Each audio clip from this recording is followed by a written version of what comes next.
As a race mechanic, a championship-winning team manager, and the FIA's deputy race director, Herbie Blash has experienced almost everything that Formula One has to offer. With a team, you have your highs and your lows. You'll walk out where you've won the race, and that's a great high. And when you're in race control, you can't show those emotions. You can't sit in race control and bang the desk and go on. No, we couldn't allow ourselves to become passionate about a particular car or a particular driver. It's not emotional. When you're with a team, it is emotional.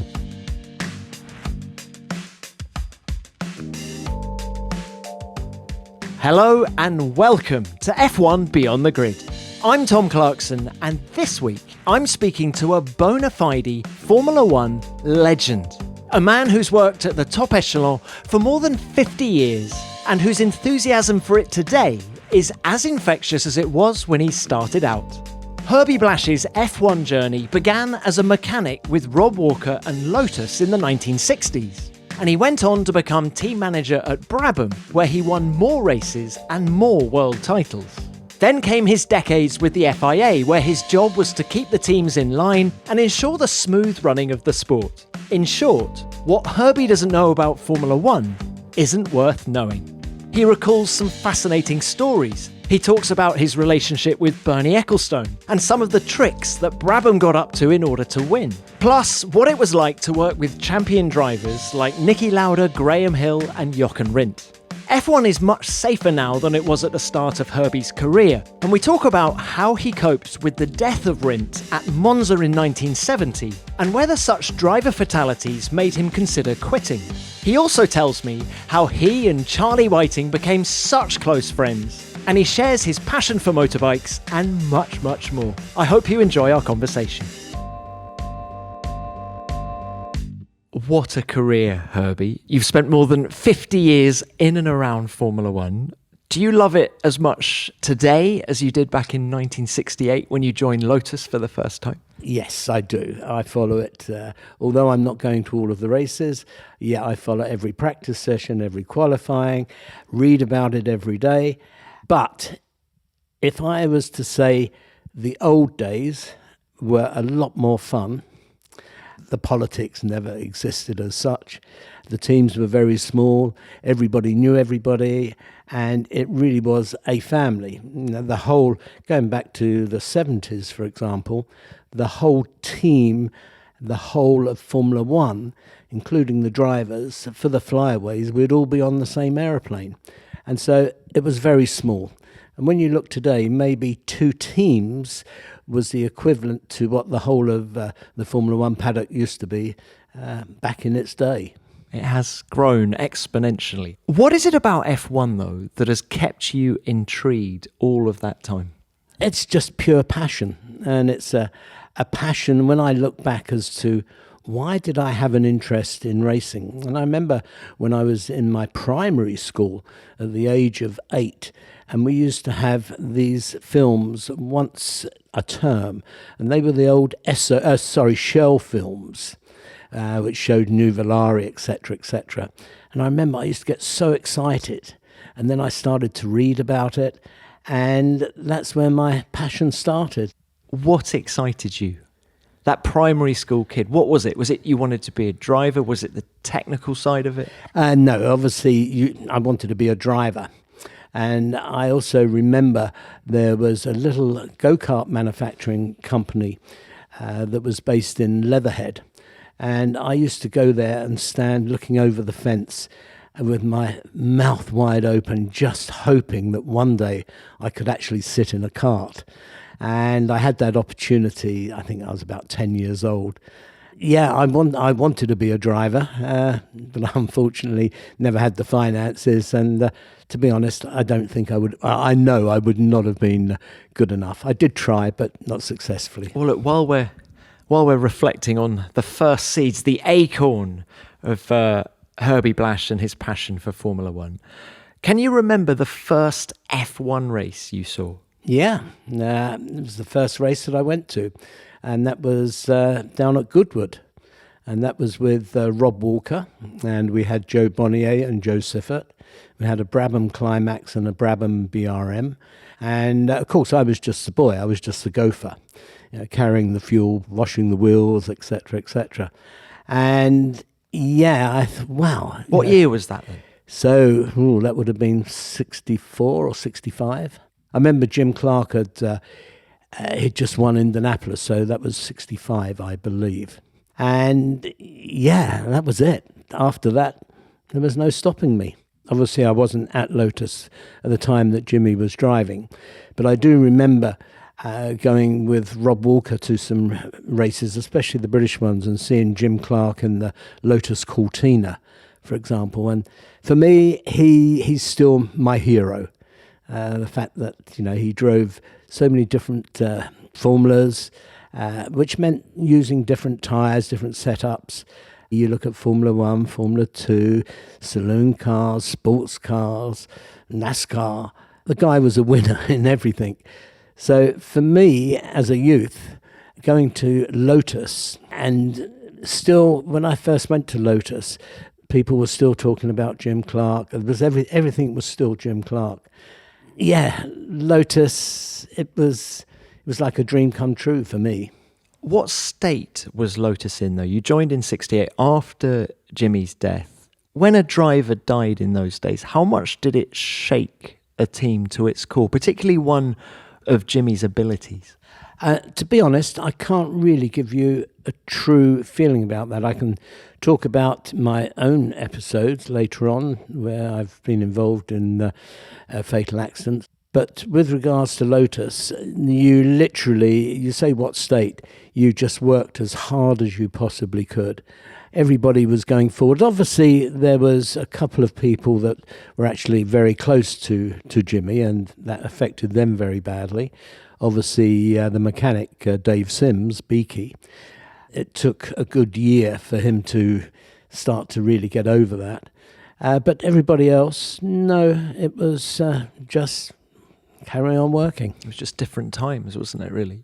And what about Colin Chapman? He was the man that almost repositioned the UK at the forefront of motor racing at the time. Remember, sort of before the start of the World Championship in 1950, Grand Prix racing was all about Italy versus Germany, and sort of England wasn't really anywhere. And then suddenly Lotus come in with Chapman, and we start winning everything. What was so impressive about him? First of all, he was a genius. Secondly, he always had good people around him. At the time when I was at Lotus, of course, Maurice Philippe was there. And between Maurice Philippe and Colin, that was one of these dream teams. But Colin, obviously, he's well known for the fact that he wanted everything to be as light as possible. Similar to a certain Gordon Murray that we'll talk about later on. But Colin, again, was one of these guys. He would work late into the night, always looking, always thinking, how can we make it go faster? What can we do here? What can we do there? And, he brought in things like, while I was at Lotus, in the course of 2 years, Chapman was heavily involved, obviously, with the Lotus 49B. We had the four-wheel drive. We had the turbine, and we had the Lotus 72. And all of that was within 2 years. And Colin, he was, all of those 4 projects, he was on those projects. Of course, because you're talking Formula 1, you're talking IndyCar as well. Yeah, no, at that time, when I say the turbine was for Formula 1. So we had 4 Formula 1 projects in 2 years. As I say, the 4 that I've just listed. So 69, there was no Indianapolis cars they'd finished.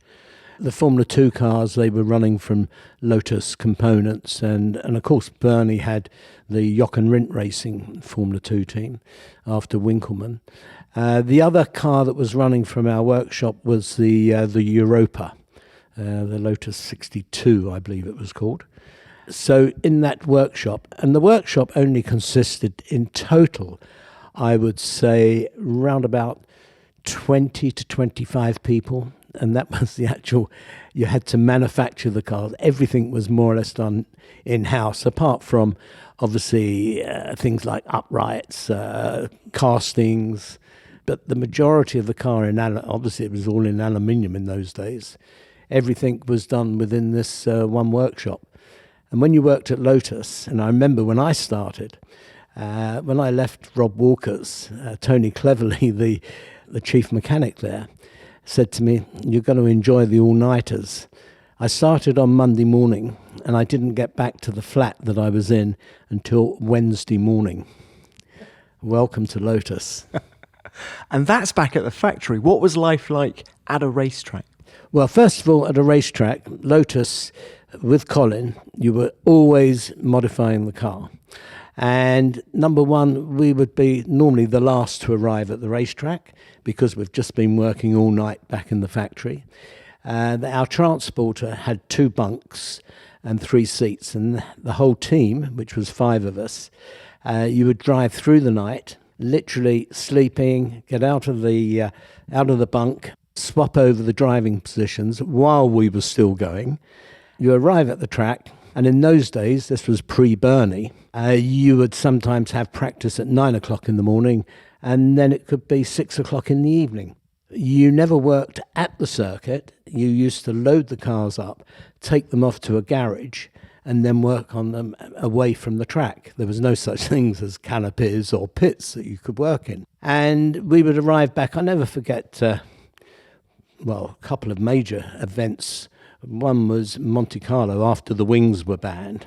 And I remember getting back, and we were working very close to Nice. Unloaded the cars.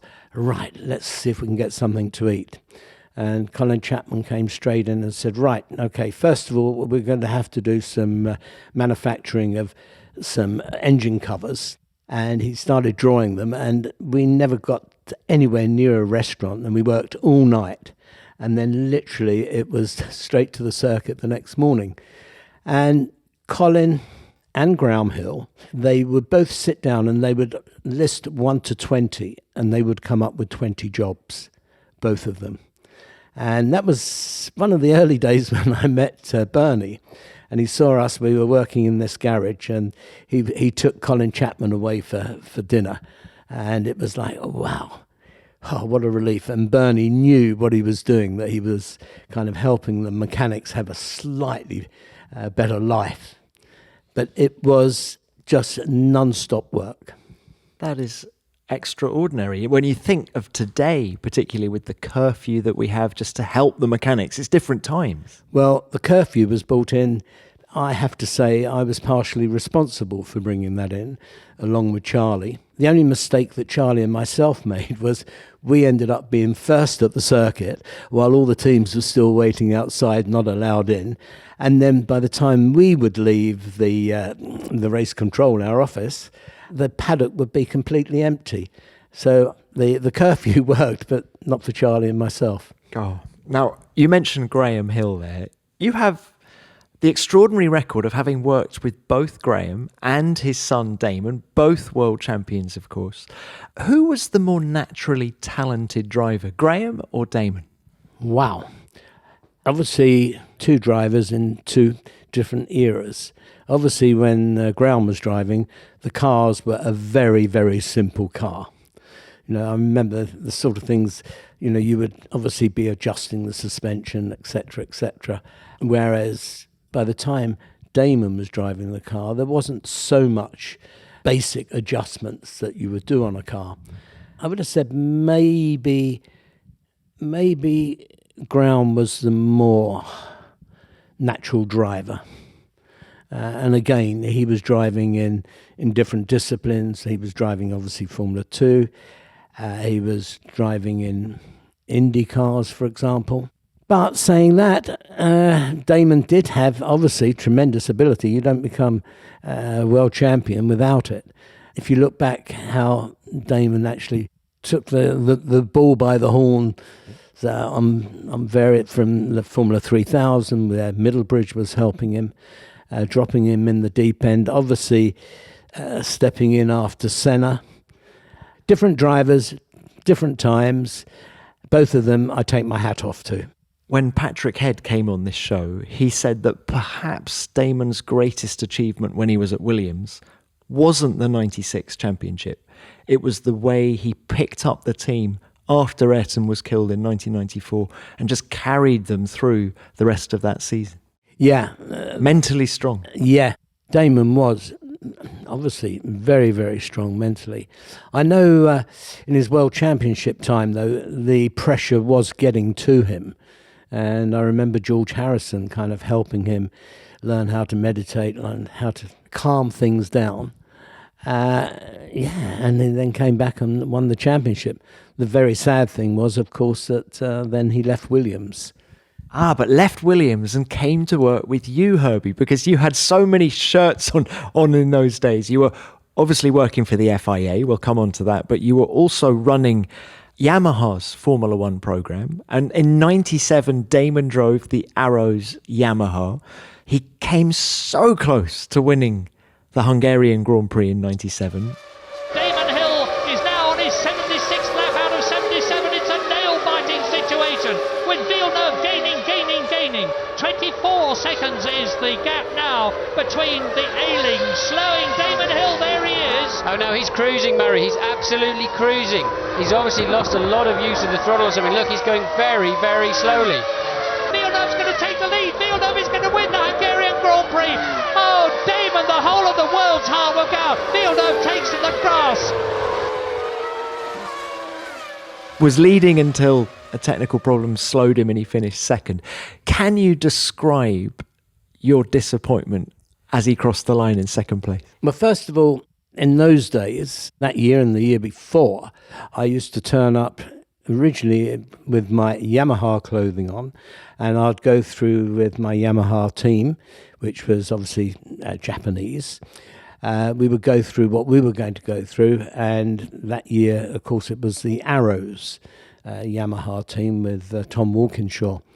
I would then change into my FIA clothing and go to the race control, and then I'd be basically in the race control for first track inspections, first practice session, and then I would whip down very quickly to see my Yamaha people to see how the first session went. Then I would whip back into race control. Can I say this is mad? You were It is. poacher turned gamekeeper on the same day.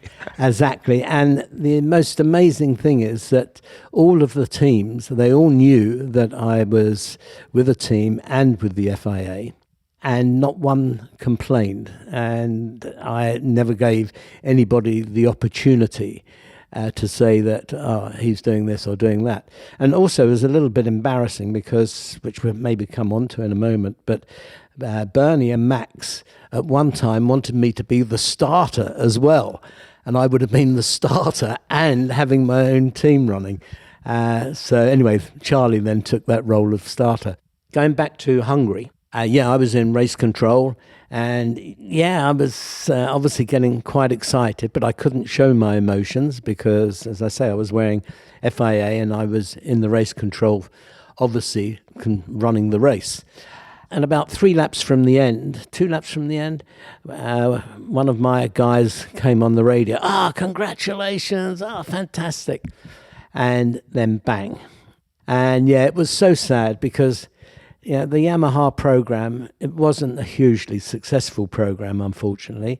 A lot of that was basically down to finance. The Yamaha program was a very underfinanced program. But when you look at nearly won, and then when you look at the might of Toyota, and you see the effort that they put in, and they never won a race, but we became within 1 lap of winning, which would have been an incredible story. Oh, extraordinary. But very sad.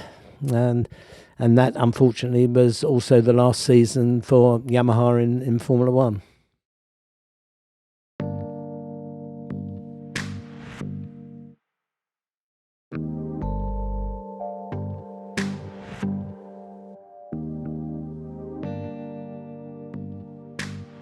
Let's just briefly go back to the Lotus days, because it was there that you were working with Jochen Rindt, brilliant driver. What are your memories of Jochen? Well, kind of the first time that Jochen came into kind of my view was in Formula 2, where he was just a star in Formula 2. And then, bang, kind of meeting him when he first arrived at Lotus. Yeah, very laid-back guy, very funny guy. For some reason, I got on extremely well with him. Maybe because I used to have to light his cigarette for him after the practice sessions and the race. No, he was an incredible driver. I wouldn't say that. Now, if you're talking about natural ability, he had it. Technically, no, he wasn't anything special. I kind of, after Jochen, I would look at Ronnie Peterson as being a similar type of driver to Jochen. Jochen was a very nice guy. Got on very well with him. He gave it 100%. And I guess this was the period where you first came into proper contact with Bernie Ecclestone, because he was managing Jochen, wasn't he? Correct. Yeah, very much so. And with Bernie, as I say, the first meeting with Bernie was when he took Colin Chapman and Graham Hill away from Monte Carlo. At least gave us a little bit of a rest break. And then the next time we kind of really met Bernie, because Bernie was also very friendly with Colin Chapman, and him and Colin would go off, and it was always kind of a relief. Okay, we're going to have a little bit of a rest break now.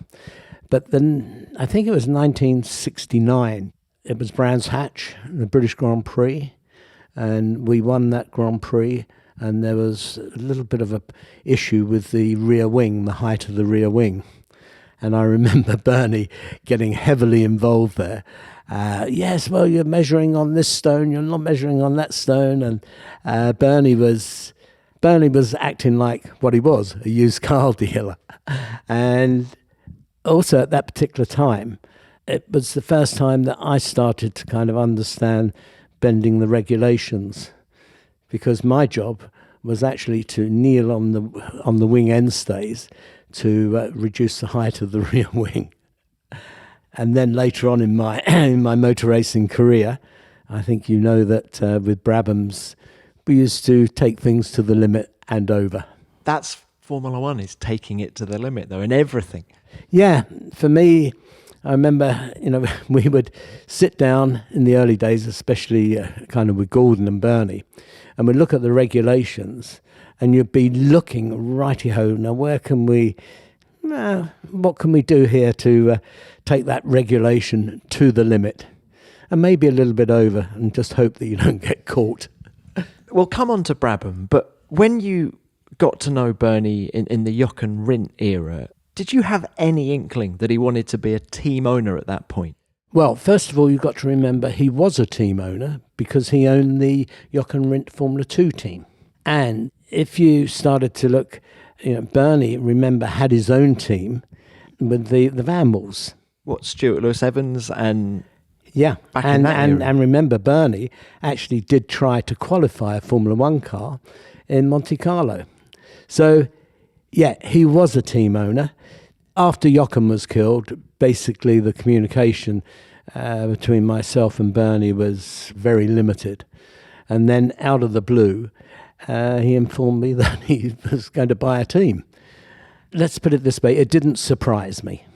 It didn't surprise me at all. It seems that when Jochen was killed, Bernie just wanted some space from Formula One. As much as he had lots of other business interests as well, of course, but he wanted space. Did you, when Jochen was killed, want space from Formula One? Did you think of, well, for want of a better word, quitting Formula One because of that?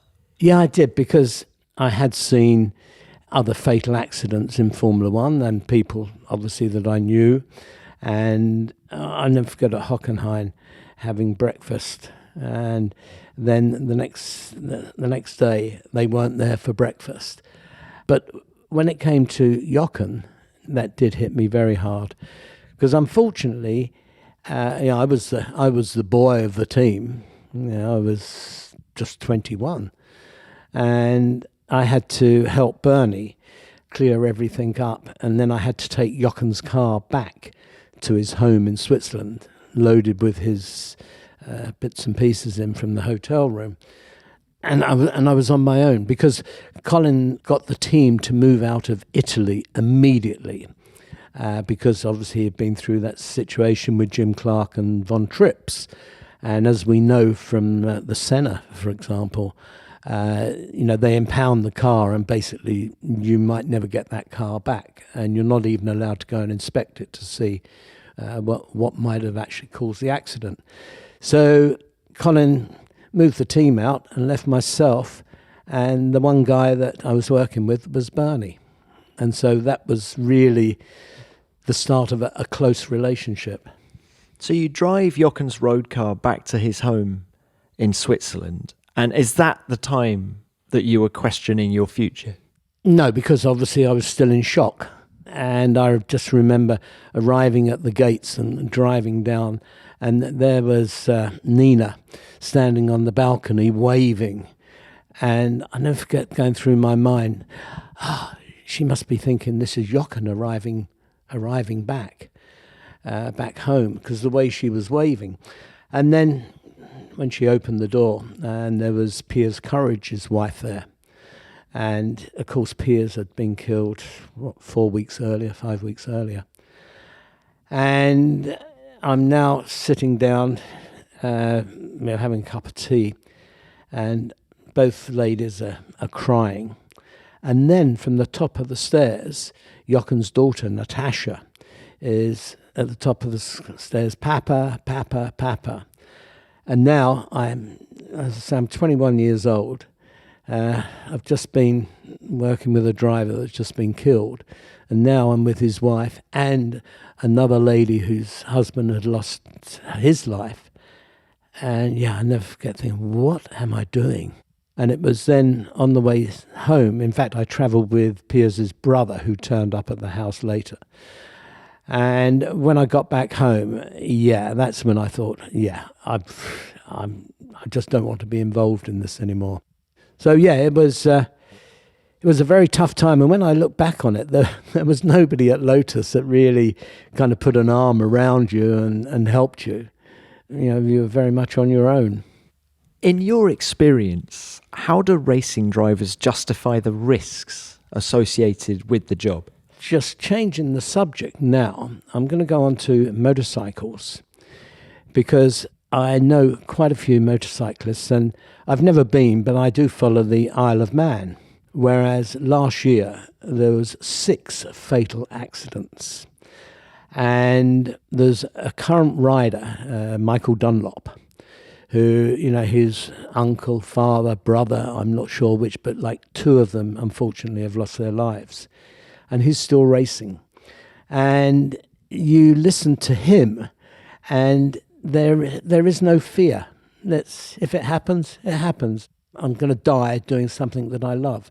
Now, in Formula One, fortunately, it is, and I'm touching wood, it's a very, very, very safe sport. So I think from a Formula One driver today, and the drivers that I know, and some I know extremely well, and people like, even going back like Gerhard Berger, that's a really good friend, they never ever talk about a fatal accident. And hopefully, we never see another fatal accident. The drivers, going back to Jochen's time, and obviously, Jackie Stewart will tell you, obviously, the hard time that he went through with losing so many close friends. But they all carried on. Obviously, with Jackie and Francois Sever, that was it for him. And he'd already lost Jochen, and we'd lost Piers, etc. You knew it was a dangerous sport, but nobody really spoke about it. Now, you've worked with Valentino Rossi, of course, when he was at Yamaha in MotoGP. He also tested for Ferrari in the sort of 2006 era, and I felt it got quite close to him making the switch between bike racing and car racing. Do you think Rossi would have made a good Formula One driver? Yeah, I think he would have. I didn't work that closely with Rossi. I was more on the racing committee for Yamaha for MotoGP. So I was only going to a few races, really, when Rossi was actually riding. But what I saw of Rossi, and his technical feedback, his dedication, he wanted to know everything that was going on. I think he actually would have succeeded as a Formula One driver. And as you know, he's now driving a BMW. He just had his first podium. But be very interested to see when he eventually gets into one of the Le Mans cars, which I believe will be happening in the future. And then we'll see. But, of course, age is against him at the moment for Formula One. But, yeah, I believe that he would have been a welcome addition. And he would have made himself proud, I'm sure. So what about Brabham? You get the call from the big man, Mr. E, and you become team manager in 1972. What sort of racing team did Bernie run? Well, first of all, Bernie obviously took on a team that was already there and established. And it took a couple of years to kind of move away from the Ron Toronac team to when he went over to the Gordon Murray team. And as soon as the Gordon Murray team arrived, that's when Bernie really had an input. Bernie didn't really have so much of an input before because the cars were already there, the team was already there. And then he started to have a clear out. And basically Gordon was on his own or thrown in at the deep end. Although we were still manufacturing production cars, we were still manufacturing Formula 2 and Formula 3 cars. And I think we were looking at a Formula 5000 car. Yeah, we were. But as soon as Bernie then put his heart into it, yeah, that's when you saw Bernie meant business. You mentioned Gordon Murray, who was chief designer, technical director, I guess. Were there similarities, in your view, between Gordon Murray and Colin Chapman? Yeah, very much so. Gordon is all about lightness, but the advantage with Gordon was also he liked to make things as simple as possible. Whereas Colin, I'll never forget with that four-wheel drive Lotus, that was one of the most complicated cars, mechanically anyway, that I've seen. Whereas Gordon would really make it as light as possible. Obviously, we didn't know much about aero in those days. Nobody knew anything really about aero. But Gordon did have a clue about aero. There was some strips underneath the car that nobody really saw. And he was starting to understand that. And again, you look at the things that we did at Brabham's as a team. And obviously, Gordon was the technical director. But a lot of us also had the fortunate time of being able to put in ideas. You look at when we went over to the pit stops, for example, when we introduced that. It wasn't just a matter of introducing a pit stop. First of all, it was the type of refueling apparatus that we needed, what needed to be done in the fuel tank. We were putting in fuel at a most dangerous pressure you can imagine, and we could actually more or less break a car in half if the breather wasn't fitted correctly. So there we are, we're doing refueling. The next is, we're going to change tyres at the same time, which was obviously part of the equation.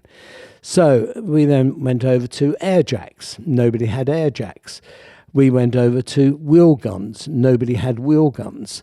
We then, okay, now we need a tyre heater. What do we do? So we built like an old telephone box and just had a gas heater pumping in. And there was all sorts of dramas because we'd end up heating just one part of the tyre and maybe melting the tyres. But Gordon was into everything as well. So we could come up with ideas and Gordon would always be able to kind of finalise them. And even down to, we were the only team to have a little a motorised pit vehicle to transport the tyres around. Everyone else was pushing barrows around, struggling with fuel, and there we were just driving past. And the funny thing is that actually was a centre seat vehicle, a little bit like McLaren's F1 road car. In fact, I've only just thought about that. But that's where it came from, exactly. Because of course it was a Gordon Murray design as well. And We were the first team to have an articulated vehicle. We were the first team that kind of looked after our own little catering. Carbon fibre brakes. We were the first with carbon fibre brakes. As I say, Gordon was right behind all of this. We were the first team to actually have a complete rear end. So we could actually build back in the factory. We could have the engine, the gearbox, the uprights, etc., all ready with radiators, all ready for the race. And that would be our race engine. So on a Saturday night, within 45 minutes, we would have a completely new race rear end on, and the car was ready to go, which used to really wind the other teams up because we would be the first to leave the paddock. We were the first to have music similar to Red Bull at the moment. You did things differently. That is what's coming across now. And the sort of thing, we'd come up with all sorts of ideas. And I remember, I think it was in South Africa, we had Renault next door to us and we were fighting for the World Championship because we had various parts that were kind of suspension that would disappear overnight. So we used to kind of set a few things up. And one was we left the setup sheet within view of Renault, and we left it so that they could actually put their hands through the fence and take it. We just marked where it was, and of course the next morning, it was in a different position, and we'd put down ridiculous cambers, casters, toe-ins, etc. And of course we were quicker than Renault, and I love these games. I mean, in a funny kind of way, for all the seriousness of Formula One, everything you've just described, the innovation, but also, when I say what was the vibe like in the team, it was clearly good and fun, and I don't want to trivialize it by saying Formula One seemed to be a bit of a game. Is that fair or not? Yeah, that was fair. And I've just had two people actually, ex-Brabham people that then went to work at McLaren. And they were just talking about the days at Brabham, how it was a real team. We worked hard, and boy, we played hard. It was totally different to the Ron McLaren that they went to. Now, we touched on it earlier, but we said that Brabham sailed pretty close to the wind. Can you just give me some examples of where you perhaps pushed the limits a bit far? Oh, I can't give those secrets away. I think it's well known that we used to sometimes have heavy body work, and that body work would go on at the end of the practice or the end of the race. I think the real classic maybe had to be the water-cooled brakes. And so in those days, you could top up your fluids at the end of the race before you were weighed again. And of course, we had these lovely tanks. I forget, they must have held about 5 gallons. And going round to the start of the race, you push the button and the little electric motor would just dump all of that water out. And then the end of the race, we've got to top up the water tanks. Do you think everyone was playing these games? I think the majority of the top teams were playing. I know Williams played. Tyrrell, unfortunately, went a step too far when they were pumping lead into their tyres during the pit stop. I know of a team that was pumping water into their tyres. We used to have a rather heavy seat that took 2 people, our 2 strongest mechanics, to lift into the car in preparation for weighing at the end of the race. Yeah, there was lots of little tricks. Do you know what, Herbie? You were the perfect man to go and work for the FIA because you knew all of the tricks. Yeah, back in those days, but the tricks today now, basically, they're all computerized. And obviously, the cars are scrutineered from top to bottom, even down to all the radiuses, etc. I think the only area that I would question today is maybe the flexing of the wing elements. That however much weight the FIA have to put on the wings, when you actually look on a TV on an onboard shot, and you can actually see the wings move. And I remember I used to sit there with a ruler trying to work out on the screen in race control, how far that front flap is going down or that rear wing is moving. And so, yeah, it's so restricted and would be so difficult now. All of the fuel is checked.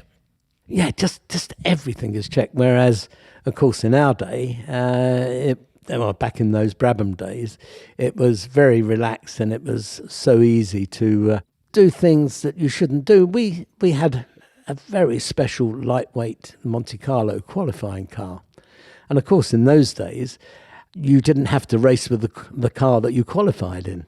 Yeah, I think that must have had the smallest fuel tank, a little motorcycle battery.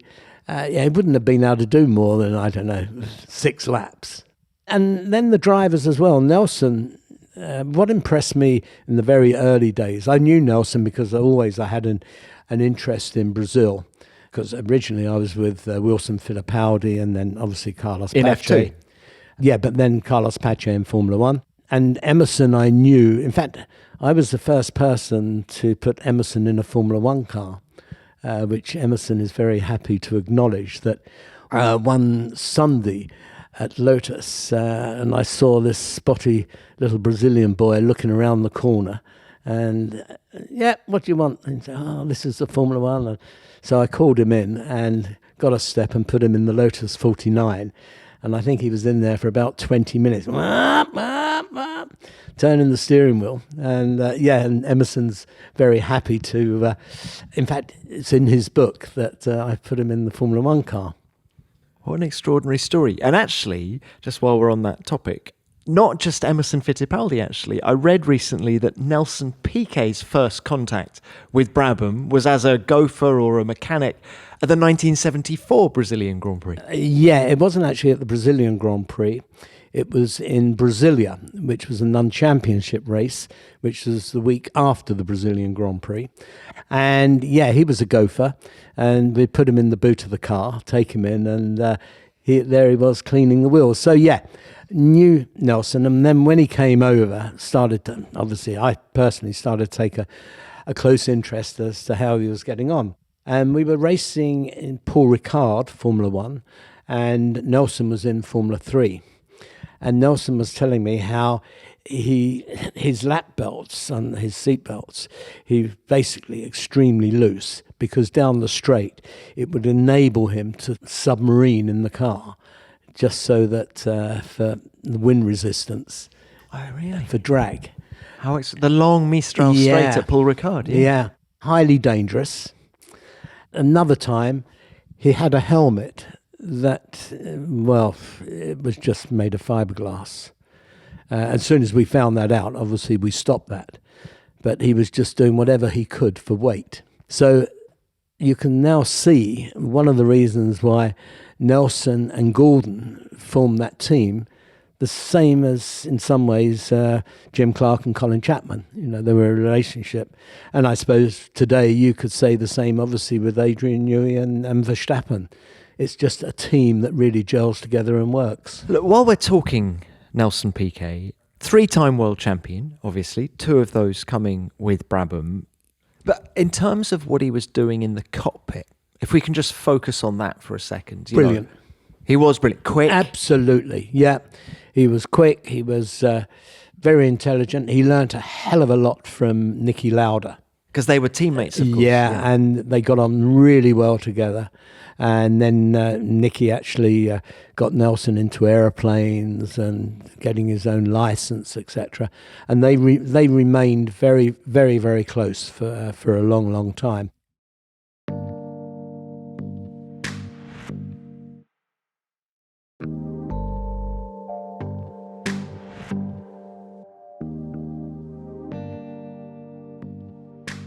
You mentioned Niki Lauda as well. I mean, clearly a brilliant driver, but one moment in Niki's career I wanted to ask you about was Montreal 1979. He was on a big contract with Brabham. He was the number 1 driver. I think quite a lot was made at the time of him earning $2 million a year, which was far and away the biggest salary on the grid.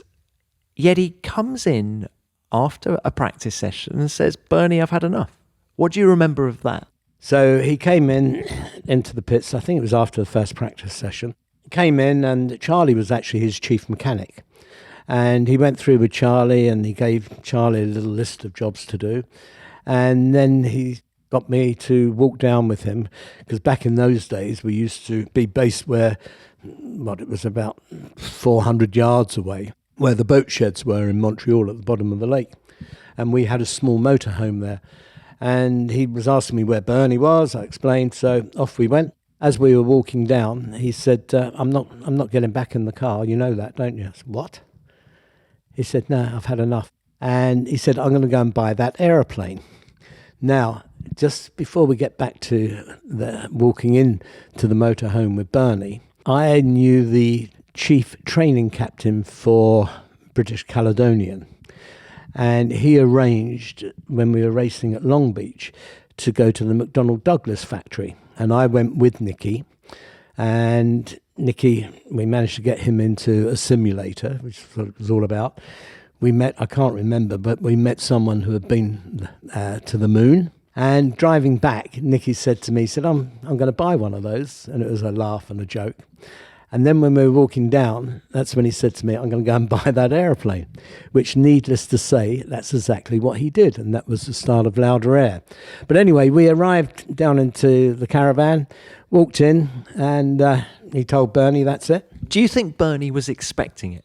No, I don't think so. But with Bernie's also such a cool customer that you would never see, Bernie would not, yeah, okay, right, well, okay, you don't want to drive the car, it's okay.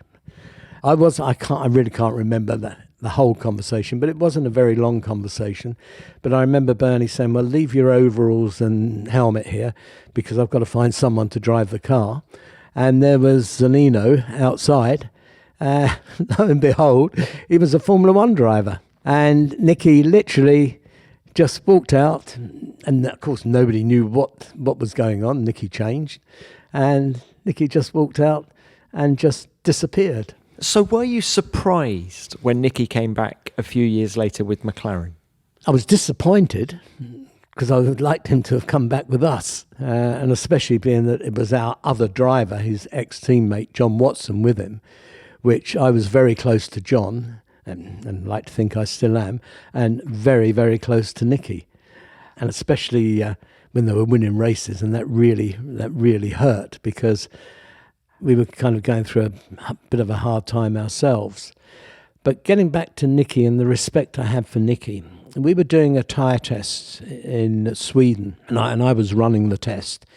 And I'd always go back to a control tyre. So we'd start first thing with a control tyre, set a time. And as you know, during the day, the track temperature changes.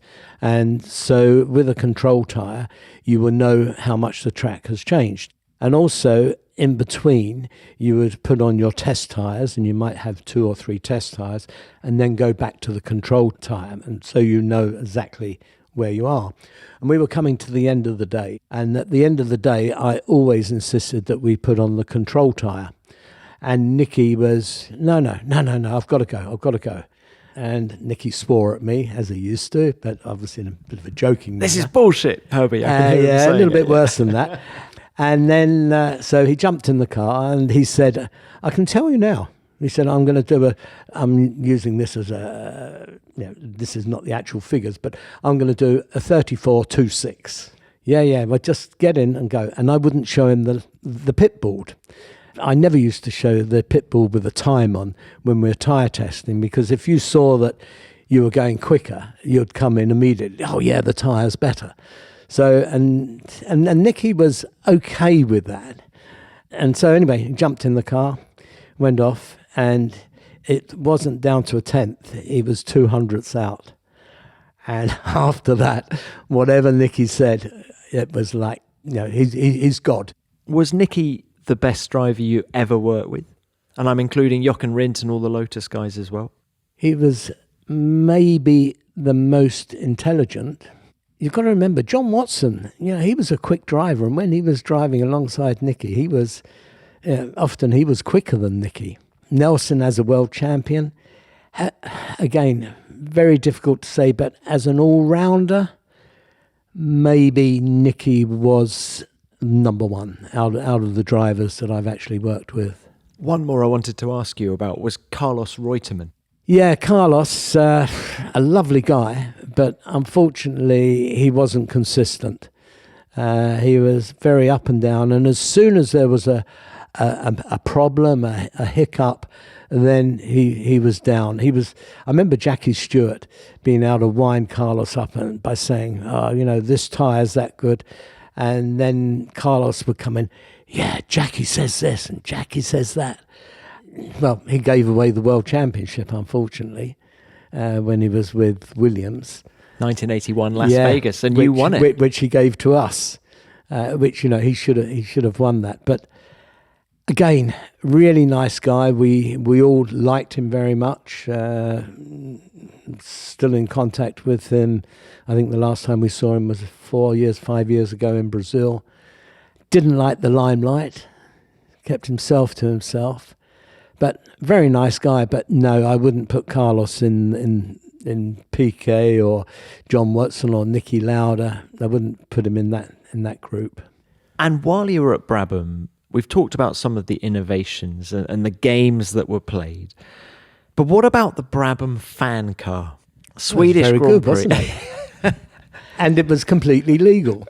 The FIA came along and checked the car in the Chessington factory, and they were trying to measure the downforce of the car while the engine was running. And I don't know, but somehow one of the skirts was held up and the car didn't move. So for people who don't know, this was a hugely innovative car where a fan literally sucked it onto the ground. So the more the drivers, Niki was giving it a bootload of revs. Could you actually see it being physically sucked to the ground, even if it was stationary? Yes, you could. Yeah. So of course it goes to the Swedish Grand Prix in '78 and cleans up. Yeah, the only unfortunate thing was poor John. John Watson was the other driver. We should have had a 1-2 there, easy. But I think if we had a 1-2, well, as you know, unfortunately, Bernie withdrew the car after that because he was, at that particular time, he was more looking after the future of Formula One rather than the future of Brabham, which, looking back on it, I can fully understand. But if you were Brabham, after all the hours and the effort that went into that, it was very, very, very disappointing. And how did Bernie justify that decision to you guys, the people who had put all the work in? Very simple. That basically all the other teams, I think that they possibly would have just boycotted the next race. And as I say, Bernie was FOCA at that time, and he had to protect the business of Formula One. And as Bernie got more and more involved in the running of Formula One in the late 70s, did he just throw the keys of the Formula One team at you, Herbie, and say, it's yours, run it, make it happen? No, not really. No. Bernie was still involved. Obviously, after Gordon left, and then the morale, that's when we kind of really went through the tough times. And Bernie obviously was spending, although Bernie was based at the Brabham facility at Chessington, but he was running Formula One from that office. And he'd come out of an evening before going home, and he liked to be involved in where the decals went on the car. And he still had a passion, and he still is today. He's still a racer. But then, obviously, he did become more involved. And I personally, with Bernie, I've always kind of had to wear two hats. I remember I was involved also in making passes for personnel for Formula One. And then when Bernie actually stopped the company and he sold the company to Alfa Romeo, and we kept everybody on, and that was to build the Pro car, which was going to be basically a Formula One car with a production body shell. And Bernie would still be out in the workshop looking at that. But in those days, I then moved over to television. What era are we talking now, Herbie? 87, something like that.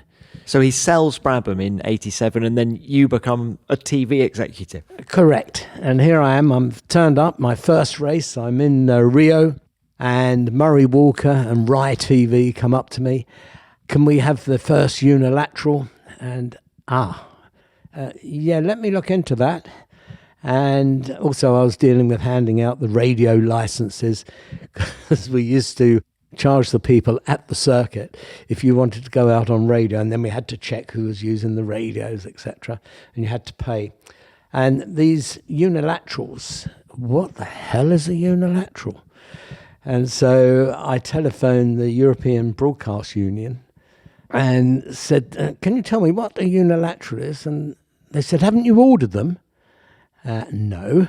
And for the people that don't know, the unilateral is a separate satellite feed that you have to book and pay for, so that at the end of the Grand Prix, once the official broadcast coverage has stopped, you then buy your satellite time to interview the drivers. And obviously the BBC were very interested because of Nigel Mansell, and Italy because of Ferrari. And on top of that, I was then looking after the podium as well. And when I say the podium, it was a case of opening the bottles of champagne beforehand, and then to do the unilaterals. And I'll never forget Nigel. He sliced his finger on the trophy. It was a glass trophy. And we're waiting for the unilaterals, and Nigel, no, wait. And he's squeezing his finger. And as we start, the first thing we see is the blood, and it's a drama. But then I learnt very quickly that you would pay for 2 minutes or 3 minutes, and then they were going over the time. So then I came up, and I would be underneath the live camera on my hands and knees with a clock and doing a countdown, and right, now we've got to stop. And there was one occasion, because normally you'd have the 3 drivers, and there was one occasion where I'm underneath the television and Gerhard Berger has a litre bottle of water. And as I'm bending down on my hands and knees, he puts it down my trousers and squeezes a litre of water. And obviously I can't stand up because my head is then in front of the camera. So they were sort of classic days. Did you resent the fact that Bernie threw you in at the deep end, particularly with the TV? No, I've always been thrown in at the deep end all the time. Then we had, there was some people that wanted to resurrect Brabham. And it was a bit of a nasty fight, but eventually a Swiss guy called Lotus, he bought the team, basically started the team up again. And Bernie and myself went to our pub for lunch, where I would say the majority of decisions were taken, even down to things like the fan car, pit stops, etc. I remember being there where we signed the contract for the first Australian Grand Prix in Adelaide, and John Bannon, who was the Premier of Adelaide, turning up outside the factory, and Bernie saying, okay, let's go to the pub. And this is the pub in Chessington. Correct. And there it was decided, yeah, we'll go and race in Australia. And so this pub had a lot to answer for. Herbie, so many extraordinary stories. It's fantastic to talk to you. Can we just end this by talking about the FIA? And we sort of need to go back to Brabham, don't we? Because you hired Charlie Whiting as a mechanic in 1978. I think he'd been at Hesketh before. And you'd go on to work with Charlie for the next 40-odd years. Did you hit it off immediately with him? Yes, I did. Yeah. No, it's funny, but just prior to Charlie's passing, we were just talking about that kind of one of the first tests that he went to, and Gordon wasn't there. And of course, in those days, we used to share rooms. And yeah, I was sharing a room with Charlie and Charlie was really more like the junior mechanic. And we got on very well because our backgrounds were very, very similar in some ways. So with Charlie, he went through the ranks and ended up obviously as chief engineer. Then when he went to the FIA, that was more or less as a scrutineer, and that was for WEC.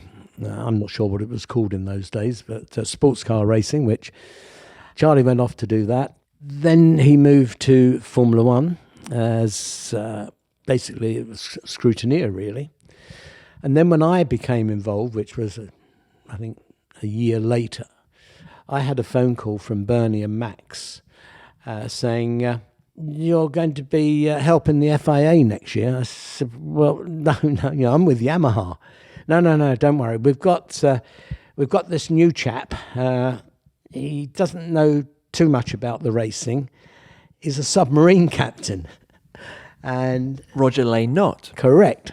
So the idea was that I would assist him. In fact, I think on my pass I was listed as FIA Race Director Advisor. And Roger obviously didn't know anything about the actual circuits or the actual running of it, because he was a very keen enthusiast. And he was telling me how he used to, slightly illegal, bring the submarine up as high as possible so they could hear the radio to hear the Grand Prix. And when he left the Navy in Portsmouth, he was dressed in his whites and he was in a McLaren F1 road car with a trailer leaving Portsmouth. And this, I remember, it was the photo appeared on the front page of the Times, Telegraph. It was big news. So I met with Roger beforehand. We kept in contact, and so for 1 year I was doing that, and that's when I was also asked to be the starter. So we made Charlie the starter. Unfortunately, things never really worked out with Roger. I remember being with Max in Monza, and who will be the race director? And I couldn't be the race director because I was still working with Yamaha, and I was very committed with Yamaha. I recommended Charlie, and Max, yes, and that was it. And then Charlie was the race director, and then I was only going to do 1 more year with Charlie. I was going to do the same job that I was doing with Roger, and basically advising and helping Charlie, because he'd never worked in race control before. Obviously, didn't really have a clue. The idea was 1 year, and then 23 years later, we were still at it until I... Why did you keep going? Because I enjoyed it. The passion. The only thing that I will say is, I'm involved with motorcycle racing, and I'm involved with a team. With a team, you have your highs and your lows. And at the end of the race meeting, you'll walk out on a low, oh, this went wrong, that went wrong, and we didn't do this. And then you'll walk out where you've won the race, or in particular, I was very fortunate that 2 years ago we won the World Superbike Championship. And that's a great high. And unfortunately, in race control, the only thing at the end of the race was Charlie and myself would shake each other's hands and say, we survived. We never had, yes, it was great, we did this, we did that. No. And when we had some... So you miss the emotional roller coaster. Exactly. Also, when you're in race control, you can't show those emotions. You can't think, okay, well, I'm a fan of Lewis's, and yes, he's just overtaken, and you can't sit in race control and bang the desk and, yeah, go on. No, you have to just remain calm the whole time. We couldn't allow ourselves to become passionate about a particular car or a particular driver. It was the only thing about working in race control is it's not emotional. When you're with a team, it is emotional. Talking of emotions, though, obviously Charlie passed away a few years ago now. When you think of him now, what comes to mind? I think of Charlie every day, actually. There's always something. And, of course, going to circuits now where they've put up plaques for Charlie. I was down in Barcelona for my World Superbikes 3 weeks ago. And, they've named one office. In fact, one little plaque is the Charlie and Herbie office, and outside is the big one that says, Charlie Whiting. You go to Austin, you go to Mexico. In fact, the complete race control, in Barcelona is known as the Charlie Whiting Race Control. Everyone had so much respect for Charlie. There's only one Bernie, and there was only one Charlie. And as we've seen, to replace Charlie, which is what I always said, is, you need 4 people to replace Charlie. That's how dedicated, smart, clever, and hard-working in particular that Charlie was.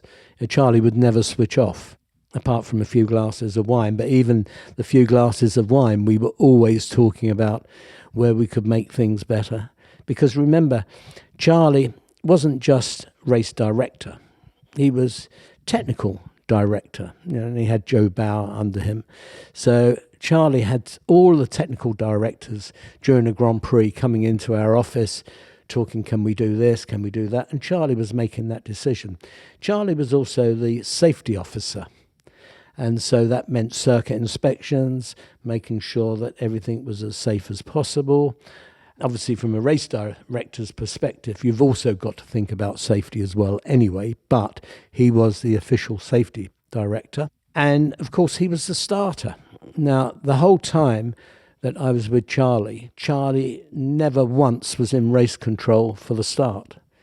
He was the starter. I always thought that was a mad thing, because most incidents happen at the start or just afterwards, and Charlie, the race director, would be walking up the pit lane, going from the start gantry back to race control. But yeah, thank you, Herbie. Thank you, Herbie. He could rely on you, couldn't he? Oh, yeah. So, as I say, obviously I had to, all of the incidents, and if it was a start line accident, Charlie would stay down on the start podium.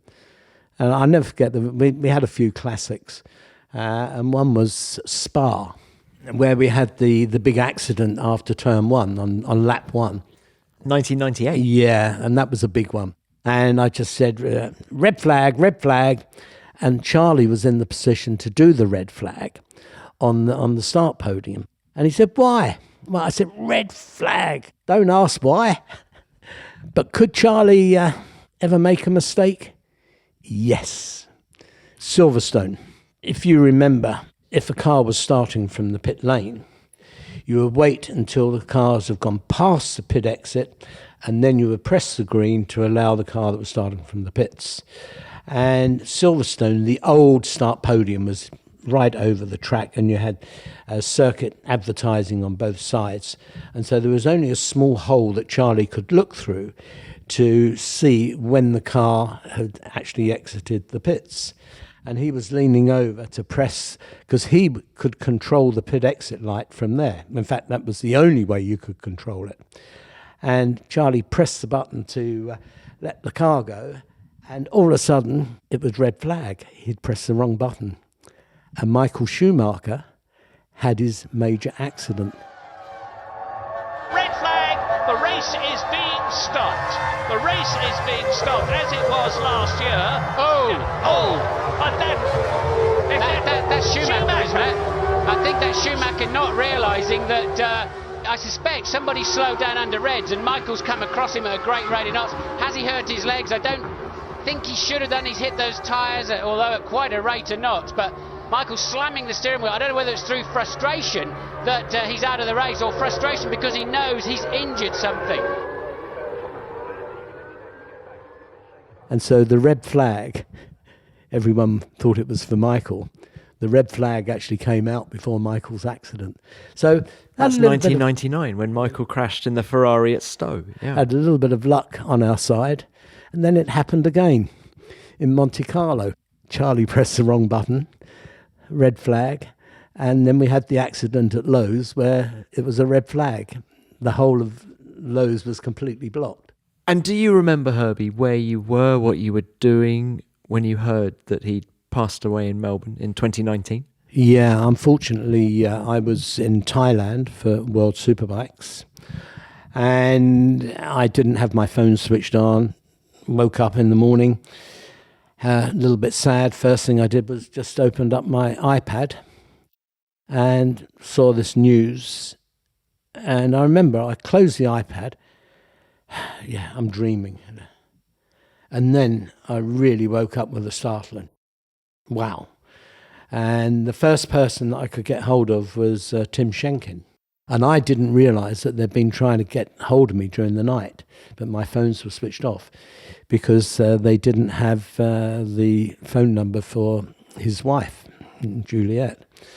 Yeah, and I phoned Tim Schenkin, and Tim said, I dreaded your call. And that's when I knew. I was just in utter shock, because 2 weeks before we were in Geneva together. Yeah, he was my best mate. And yeah, we just lived together. When you think about it, that however many years we were together, every night we'd have dinner together, we'd drink together. So many rules and regulations were made after a glass of wine. As I say, obviously, total, utter shock. Now, if you two were one of motor racing's great pairings, Herbie Blash, Charlie Whiting, what about Bernie Ecclestone and Max Mosley? Why do you think those two were so devastatingly effective when Bernie was running Formula One and Max Mosley was president of the FIA? Well, again, you've got to remember that Bernie was very, very close to Charlie, and Max exactly the same. Max relied on Charlie for running Formula One, and Bernie relied on Charlie to run Formula One. So do you think Max and Bernie wouldn't have been as effective together had Charlie not been there? I hate to think if Charlie hadn't have been there, I really can't see where Formula One maybe would be today. There's nobody I could think of that, well, number one, could have done Charlie's job, but that Max and Bernie together would have supported. And Herbie, in this post-Bernie era of Formula One, with Liberty, media, and the Americans running the sport now, how different do you think it is? You've got to remember that in Bernie's time, we didn't have the social media, which has obviously changed so much. And Liberty, I have to say, dear Stefano, who I've got a lot of time for, and I have to say I've known Stefano from when I believe Stefano was 14 or 15, when he was my car park attendant at Imola, and just shows what a racer Stefano is, that he's been involved from the very early teenager years up to the position he's in at the moment, doing a great job. And Liberty is the future. Herbie, so many great stories. Thank you so much for your time. I've really enjoyed talking to you. My final question to you is this. Fundamentally, are you a car man or a bike man? I'm a six-wheeler.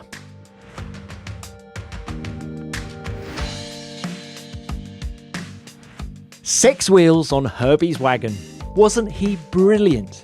I could listen to Herbie all day. His anecdotes about Chapman, Ecclestone, Rindt, Fittipaldi, Lauda et al. Were fascinating. And what about Brabham's technical tricks like heavy bodywork and water-cooled brakes? I feel like I understand the sport better now than I did an hour ago.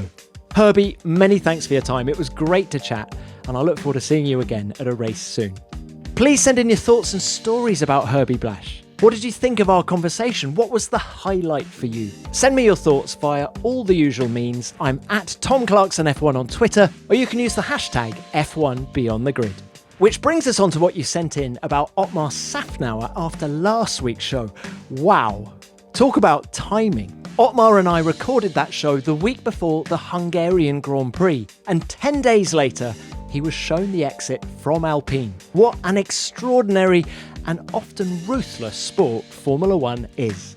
Many of you have written in. Let's start with this from Dom. Really interesting interview with Otmar, and it gives me more hope as an Alpine fan.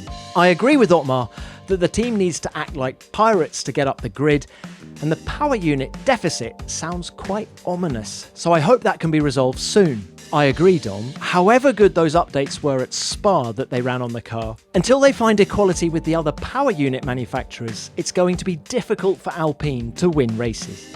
Next, let's hear from Magnuston, who has some thoughts on Otmar's future. I think Otmar should go back to smaller independent teams. He led a super successful stint at Force India and Racing Point, and maybe that's more his forte. I wish him well, and I don't think the Alpine stint should define his career. Agree with that, Magnustan, and one thing you need as a team principal is time, and Otmar wasn't really given that luxury, was he? Finally, here's Ron DiBiase. Tom, your interviews have been the kiss of death for Alpine management. I'm kidding, of course, but neither figure lasted long after their Beyond the Grid appearances. Gosh, I know, Ron. I spoke to Laurent Rossi at the start of the year and now Otmar, and they've both been shown the door. Let's hope it's nothing that either of them said on the show. Now, we'll leave it there for messages this week, but thank you to everyone who wrote in. We love hearing what you have to say. And that's pretty much it for this week. And like Formula One, Beyond the Grid is taking a short summer break. I'll be back with another great guest on Wednesday, the 23rd of August. That's 3 weeks' time, just ahead of the Dutch Grand Prix. In the meantime, we'll still be bringing you F1 Nation every Monday, and you can listen to our review of the Belgian Grand Prix right now. Just search for F1 Nation in your podcast app. Have a great summer, everyone. F1 Beyond the Grid is produced by Formula One and Audio Boom Studios. Until next time, keep it flat out.